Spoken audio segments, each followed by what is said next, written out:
नमस्कार दोस्तों, आज आपको इस वीडियो के अंदर एक बहुत ही महत्वपूर्ण जानकारी दी जाएगी एजुकेशन टेक्नोलॉजी ज्ञान चैनल के माध्यम से।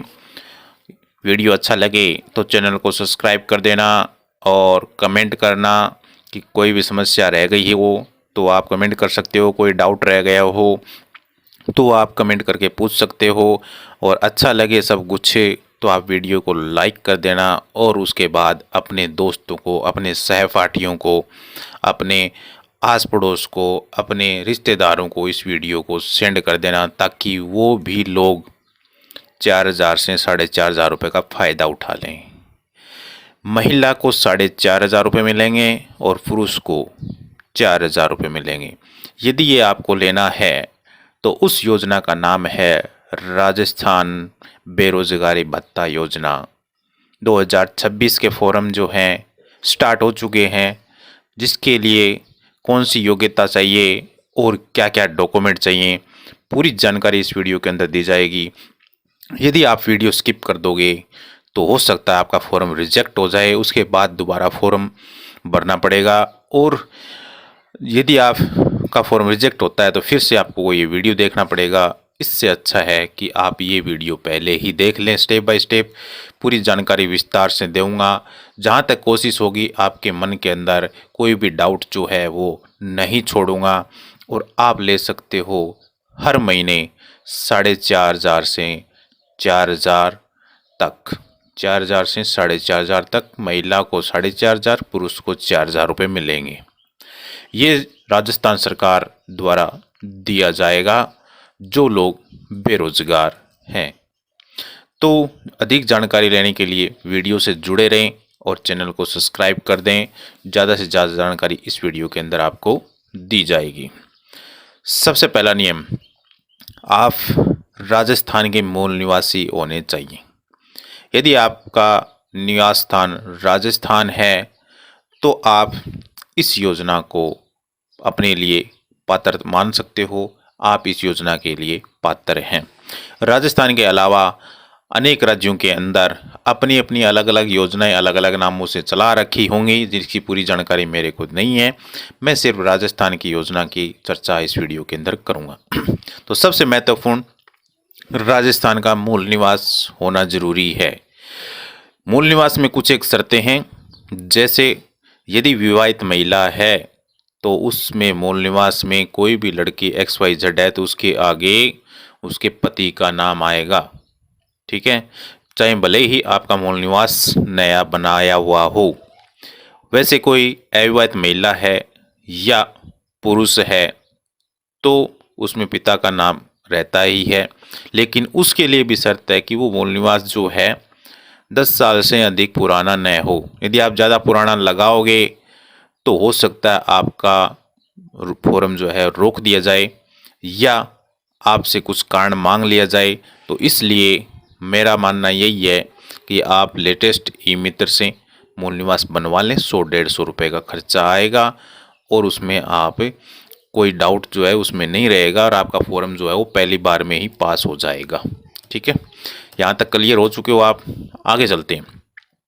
आपके पास 10वीं की मार्कशीट होनी चाहिए और ग्रेजुएशन डिग्री होनी चाहिए, ग्रेजुएशन डिग्री या सर्टिफिकेट, ठीक है, ये होना ज़रूरी है। ग्रेजुएशन यदि नहीं है तो आप इस योजना के लिए पात्र नहीं हो। चलिए आगे चलते हैं। आपके पास SBI की बैंक पासबुक होनी चाहिए जिसमें खाता नंबर स्पष्ट रूप में दिखाई दे रहा हो और उसके बाद IFSC कोड भी उसमें स्पष्ट दिख रहे हों। उसके बाद आपका नाम वगैरह सब कुछ सही से दिखाई दे रहा हो। यदि ये सब कुछ सही से दिखाई नहीं दे रहा है तो आपको बैंक में जाना है और फ्रेश पेपर पर आप दोबारा से उसका प्रिंट निकलवा सकते हो। पहला जो पेज होता है पासबुक का, उसके बाद ही पासबुक लगाएं, अन्यथा हो सकता है रिजेक्ट हो जाए। और उसके बाद DBT के लिए उसको एक्टिव करवा दें, यानी आपका आधार लिंक उस बैंक से करवा दें। ये चीज़ बिल्कुल सही होनी चाहिए, अन्यथा आपका पैसा जो है कहीं का कहीं चला जाएगा या रुक जाएगा। इसके बाद आय प्रमाण पत्र। आय प्रमाण पत्र के लिए 2 पासपोर्ट साइज की फ़ोटो चाहिए और आय प्रमाण पत्र बेरोजगारी भत्ता के लिए स्पेशल फॉर्मेट के अंदर दिया गया है, उसी को ही भरना है। कोई भी पुराना आय प्रमाण पत्र नहीं लगाना है। आय प्रमाण पत्र यदि आपने पुराना लगा दिया तो फॉर्म रिजेक्ट हो जाएगा। नया फॉर्म भरना है, फ्रेश नोटरी वगैरह सब कुछ करवा करके सब ओरिजिनल काम करना है, डुप्लीकेट काम नहीं करना है। यदि आप ITR वगैरह आपके पिता या आपके परिवार में कोई भर रहा है, आपके माता पिता या आप में से, तो ITR के अकॉर्डिंग ही आय डालनी है और उसके बाद फॉर्म की जो प्रोसेस है वो करनी है। ये नहीं कि आपने ITR में 5 लाख डाल रहे हो, इस फॉर्म में भर रहे हो 50,000, तो इस बात चीज़ को ध्यान में रखना चाहिए। क्रॉस मैच, मिसमैच नहीं होना चाहिए। आगे है कास्ट सर्टिफिकेट। जाति प्रमाण पत्र SC और ST का कोई कैंडिडेट है तो उसमें कंपलसरी है, अनिवार्य है, और OBC जनरल के लिए जाति प्रमाण पत्र की कोई आवश्यकता नहीं है। और SC ST में यदि आपने ई मित्र वाला जाति प्रमाण पत्र नहीं बनवा रखा है तो वो ज़रूर बनवा लें, क्योंकि हो सकता है पुराने सर्टिफिकेट का रिकॉर्ड नहीं मिले और फॉर्म को में रुकावट आ जाए, तो ऐसी कंडीशन में आप 100-150 रुपये लगेंगे। आपका कास्ट सर्टिफिकेट लंबे टाइम तक चलता है, तो आप उसको दोबारा से ही, मेरा मानना यही है, दोबारा बनवा लो। बाकी आपकी इच्छा है, आप पुराना चढ़ाओ तो चढ़ा सकते हो, उसमें मैं ये नहीं कह रहा कि वही लगाओ। यदि आप विकलांग हैं तो आपको विकलांग प्रमाण पत्र देना पड़ेगा, अन्यथा ये चीज़ आपके लिए लागू नहीं है। इसके बाद आपकी SSO ID होनी चाहिए और उसका पासवर्ड होना चाहिए। यदि आपके पास SSO ID पासवर्ड नहीं है तो आपको SSO ID बनवा लेनी है, ये ई मित्र वाला बना देगा या आप खुद भी बना सकते हो। पासवर्ड हमेशा याद रखना है, SSO ID हमेशा याद रखनी है। आप चाहो तो ई मित्र वाले से उनको बोल देना एक बार कि आप A4 साइज के ऊपर मेरी SSO ID टाइप करके अच्छे से प्रिंट निकाल दो, उसमें नीचे पासवर्ड लिख दो, उसके नीचे ईमेल आईडी लिख दो और मोबाइल नंबर डाल दो। मोबाइल नंबर परमानेंट होना चाहिए और ईमेल आईडी दोनों चीज़ परमानेंट होनी चाहिए, एक ही रखना है आपको। ये नहीं कि आप जितने फार्म भरा रहे हो उसमें ईमेल आईडी अलग अलग डलवा रहे हो, मोबाइल नंबर अलग अलग डलवा रहे हो। हाँ, डाल सकते हो, लेकिन उसमें आपको खोजने में दिक्कत आएगी। आपको खुद को याद नहीं रहेगा कि इस फॉर्म का मैसेज इस किस मोबाइल में जाएगा। तो इसलिए जो मोबाइल आपका परमानेंट है, आप उसको चेंज नहीं करते हो, आप उस सिम को बंद नहीं करते हो, वही मोबाइल नंबर डालना है। और ईमेल आईडी भी एक ऐसी बनाने ली है जो लाइफ टाइम परमानेंट आपके पास से रहे, जिसका पासवर्ड भी आपको याद रखना है। ये चीज़ आप लिख करके अपने पास से सुरक्षित रखो, जैसे 10वीं की मार्कशीट रखते हो। इसके बाद जन आधार कार्ड, ये बात ध्यान से सुनने योग्य है। जन आधार कार्ड के अंदर यदि अविवाहित पुरुष है और यदि अविवाहित महिला है तो उसमें पिता का नाम आ जाएगा, उसमें जो जन आधार कार्ड के अंदर उसके माता पिता के नाम मिल जाएंगे, तो कोई दिक्कत नहीं आएगी। यदि पुरुष विवाहित है और अपने माता पिता से अलग रह रहा है तो वो इस योजना के पात्र नहीं है। समझ गए? दोबारा बता देता हूँ, जो पुरुष विवाहित है और अपने माता पिता से अलग रह रहा है, कहने का अर्थ उस जन आधार कार्ड के अंदर उसके माता पिता का नाम नहीं है, तो वो इस योजना के पात्र नहीं है, क्योंकि वो खुद घर संभाल रहे हैं, अपना घर अलग कर रखा है, तो उनको बेरोजगारी भत्ता की आवश्यकता नहीं है, सरकार यही मानती है।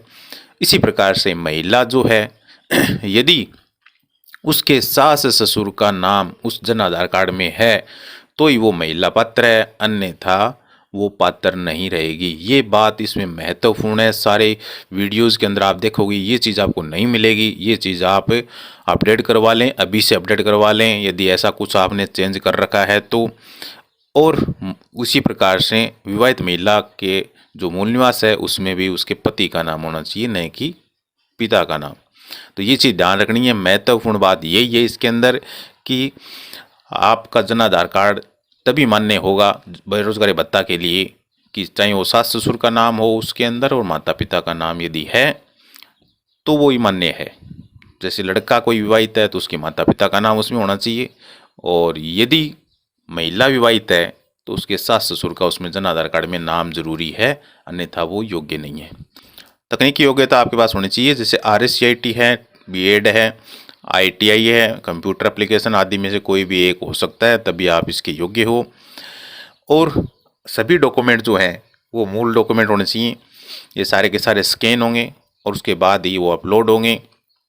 आधार कार्ड में आपका मोबाइल नंबर लिंक होना चाहिए, अन्यथा वो फॉर्म भरा नहीं जाएगा। OTP OTP वगैरह इसके अंदर आएंगी, तो इस चीज़ का आपको ध्यान रखना है।